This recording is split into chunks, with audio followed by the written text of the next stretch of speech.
Yes, magandang hapon po. Nandito po tayo ngayon sa South Homes, located dito sa Lipa City.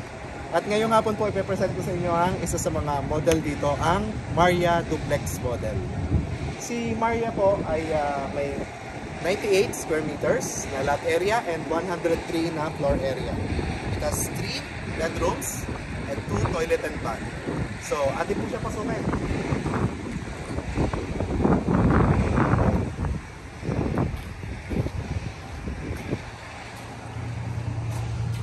Ngayon po, makikita ninyo, ang lawak pa ng kanyang area dito sa harap. Yung po carport niya, kasyang-kasya po dyan yung SUV. At the same time, covered na po siya. At meron po po kayong extra space dito. In case in the future, may gusto kayong gawin dito na mini garden o kaya yung receiving area, pwede nyo po magawa yan dito sa area nito. Or, kung gusto nyo gamitin as parking ng motor ninyo in the future, pwede rin po siya. So, dito po tayo sa loob. Yan. Nandito na tayo kay Maria. Ang lawak po ng loob niya. Napakaganda po ng loob nito.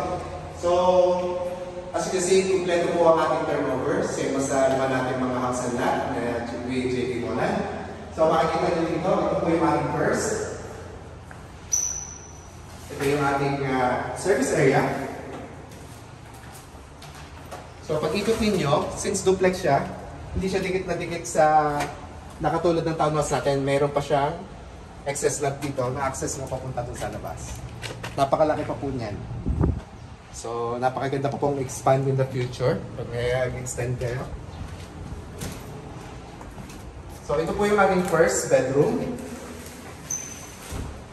Kung meron po kayong nasa medyo elderly na, very ideal po na may bedroom na isa dito sa baba. So, ito po yung isang bedroom natin.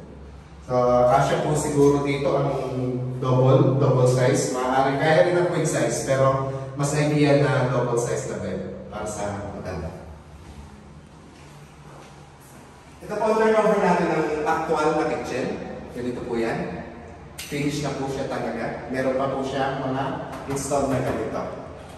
Okay? At ang countertop, okay, granite countertop po siya. So, ganun po. Ito po yung ating first CR. Kaso, mapapansin niyo po, wala po yung kanyang lavatories. Actually, lavatories nandito po. Hindi pa po na-install. I-install pa lang po ng ating installing team. Pero, kompleto po siya lahat. Kasi pwede mo kayong mag-request kung kayo papaltanin nyo yung deliverables ng office. So, pag mga ganito po, pwede tayo mag-request sa office. Okay, so yun. Akitin na po natin sa taas. Complete na po yan. Ngayon nakikita nyo po ay yan naman talaga yung actual natin. Same din po yung mga tiles natin. Yan din po.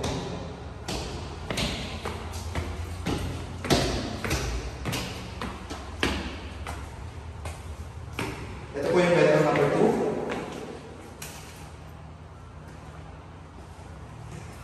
2. Malawak din po. Malawak siya.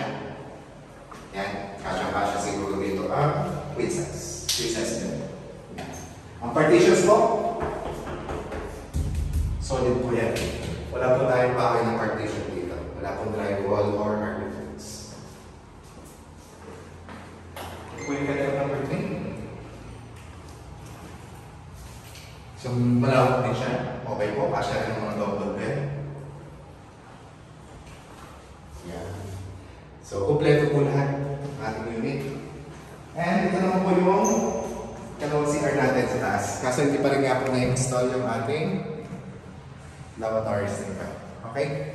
So, dito sa area ko, ito po consider natin as pinaka-family area. Or, siguro kung work mo is home base or ano, pwede mong gawing main office or study area ng mga bata. Then, ito naman po yung access natin papunta sa balcony. So, yan. Ito po yung balcony niya. Lawak. Pwede ka magkape-kape dito in the afternoon o kaya in the morning. So, yun. Makikita po ninyo ngayon ng ating project. Isa sa maganda nating unit. So, hopefully magustuhan ninyo. Offered po namin to through bank financing. So, in case na interested kayo, please give us a call and we'll assist you. And regarding the schemes of payment at kung saan pwede tayo mag-tripping din. So, contact us ha. Have a nice day. Thank you po.